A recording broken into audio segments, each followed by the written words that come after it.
Dari Aceh kita beralih ke Lampung. Pemirsa, hujan deras di wilayah Lampung ini sejak Kamis siang mengakibatkan pemukiman warga terendam banjir. Ya, sementara itu di Cirebon, Jawa Barat, banjir masih merendam permukiman warga.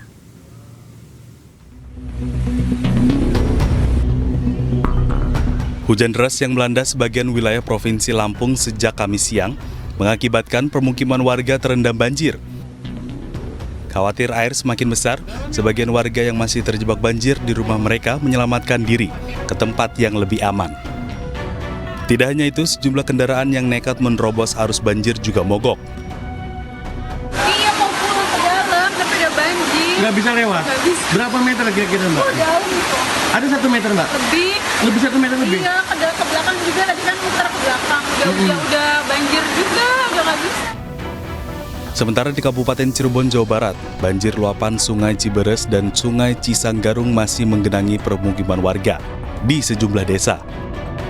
Meski berangsur surut, namun ketinggian air masih berada di kisaran 40 hingga 50 cm. Warga berharap ada normalisasi sungai untuk mencegah terjadinya banjir susulan. Saat ini, warga di sejumlah desa yang rumahnya masih terendam banjir membutuhkan bantuan berupa air bersih dan makanan siap saji. Tim Liputan iNews melaporkan. Pemirsa, gara-gara utang, seorang caleg di Solok, Sumatera Barat cekcok dengan tim suksesnya hingga menodongkan benda mirip senjata api. Ya, jangan kemana-mana, iNews Today akan kembali sesaat lagi.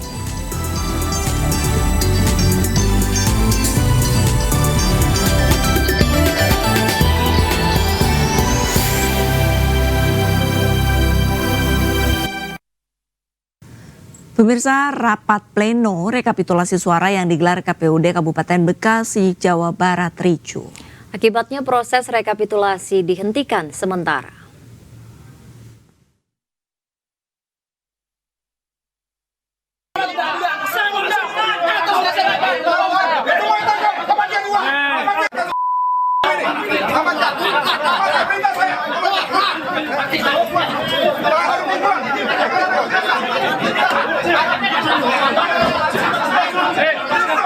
Kericuhan terjadi saat berlangsungnya proses rekapitulasi yang digelar Komisi Pemilihan Umum Kabupaten Bekasi.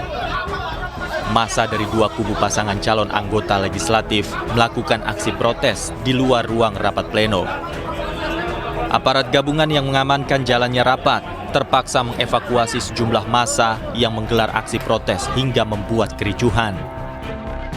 Massa meminta Komisi Pemilihan Umum Kabupaten Bekasi menghentikan rapat pleno rekapitulasi pemilu 2024 yang menghadirkan panitia pemungutan suara tingkat kecamatan. Massa menuding adanya kecurangan dan dugaan penggelembungan suara yang merugikan calon anggota legislatif di dua partai yang berbeda. Kejadian bahwa ini merupakan bagian daripada fungsi masyarakat yang sebelumnya memang sering diingatkan oleh pemerintah bahwa kita masyarakat harus terlibat aktif dalam pengawalan proses demokrasi, yaitu proses pemilihan umum. Saya kira proses pemilihan umum itu bukan hanya sekedar pencoblosan ya. Di situ ada proses perhitungan dan rekapitulasi. Dan proses rekapitulasi itu diatur di dalam undang-undang. Tentunya kedatangan kita di sini adalah merupakan bagian daripada kewajiban masyarakat untuk mengawal jalannya proses demokrasi agar sesuai dengan peraturan perundang-undangan yang. Sementara itu, Bawaslu Kabupaten Bekasi telah menerima laporan dugaan tindak pidana pemilu dari pendukung salah satu calon anggota legislatif. Terkait laporan tersebut, Bawaslu bersama Gakumdu telah melakukan penanganan dengan meminta keterangan sejumlah saksi dan mengumpulkan bukti dugaan kecurangan. Ya, kalau dari Bawaslu pada prinsipnya, ya kan, kita menjalankan pleno ini berdasar sesuai dengan peraturan KPU. Nah, ketika ada terjadi permasalahan-permasalahan, ya kita selesaikan di sini. Terlepas apakah kemudian dengan cara apa, tinggal KPU dengan saksi untuk mengkomunikasikan. Akibat kericuhan ini, rapat pleno rekapitulasi pemilu 2024 Kabupaten Bekasi terpaksa dihentikan sementara. Dari Kabupaten Bekasi, Jawa Barat, Didit Junaidi, iNews melaporkan.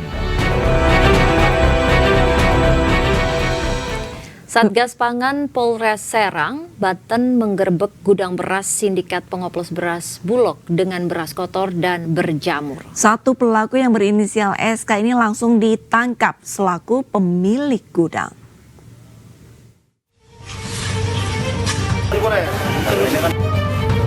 Di tengah harga beras yang masih tinggi, Satgas Pangan Polres Serang, Banten menggerebek gudang beras sindikat pengoplos beras Bulog dengan beras kotor dan berjamur di Kecamatan Carenang, Kabupaten Serang, Banten. Polisi menemukan barang bukti 25 ton beras Bulog dan beras kotor dan berjamur yang digunakan untuk bahan oplosan menjadi beras premium. Polisi juga menemukan tumpukan karung beras premium untuk diisi beras oplosan, serta sejumlah alat pemutih hingga pewangi vanili. Satu pelaku berinisial SK ditangkap selaku pemilik gudang. SK menjadi pelaku dugaan persaingan curang dan perlindungan konsumen terhadap oplos maupun repacking beras Bulog. Mengoplos beras Bulog dengan beras yang tidak layak konsumsi pun merepacking menjadi beras dalam bentuk premium. Kegiatannya adalah melakukan bleaching, blowing, repacking, dan melakukan pewangian terhadap produk beras tadi yang diedarkan di daerah-daerah Bogor, Tangerang, Serang, dan Cilegon. Pelaku yang telah beroperasi sejak 2019 ini sudah mengedarkan 270 ton beras yang tersebar di sejumlah kota dengan keuntungan Rp3.000 per kilogramnya. Dari Serang, Banten, Mahesa Apriandi, iNews melaporkan.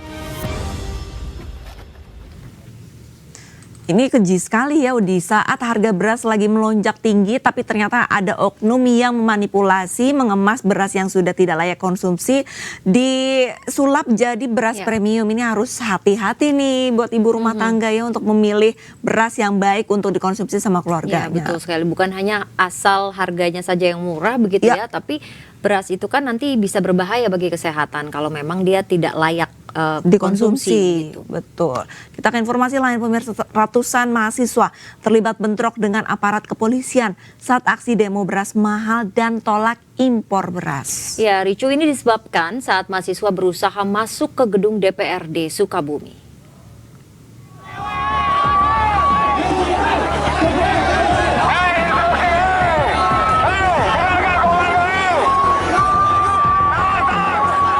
Inilah kericuhan yang terjadi antara ratusan mahasiswa dengan aparat kepolisian saat demo di gedung DPRD Kota Sukabumi, Jawa Barat.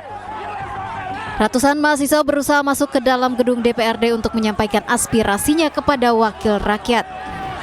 Aksi mahasiswa gagal karena dihalau oleh aparat kepolisian. Mahasiswa yang tergabung dalam Aliansi Mahasiswa Sukabumi Bergerak itu menyoroti mahalnya harga beras. Mereka menilai kenaikan harga beras saat ini merupakan yang tertinggi sejak 30 tahun terakhir. Upaya pemerintah dan DPRD Sukabumi dinilai belum optimal dalam mengendalikan harga beras. Tuntutan kita hari ini adalah bagaimana kita meminta agar pemerintah daerah, khususnya DPRD, bisa kembali menstabilkan harga beras di Kota Sukabumi. Dan juga kita meminta agar DPRD ini juga menyerap gabah-gabah kering, khususnya rekomendasi dari DPRD untuk pemerintah Kota Sukabumi, untuk Pemda, agar menyerap gabah-gabah kering dari masyarakat. Karena kita ketahui di bulan April ini akan masuk pada momentum panen raya, tapi pemerintah pusat akan mewacanakan impor beras. Ini yang kita tolak. Selain menyoroti mahalnya harga beras, mahasiswa juga menolak impor beras dari luar negeri. Mereka mendesak agar pemerintah menyerap gabah-gabah kering dari masyarakat. Dari Sukabumi, Jawa Barat, Budi Setiawan, iNews melaporkan.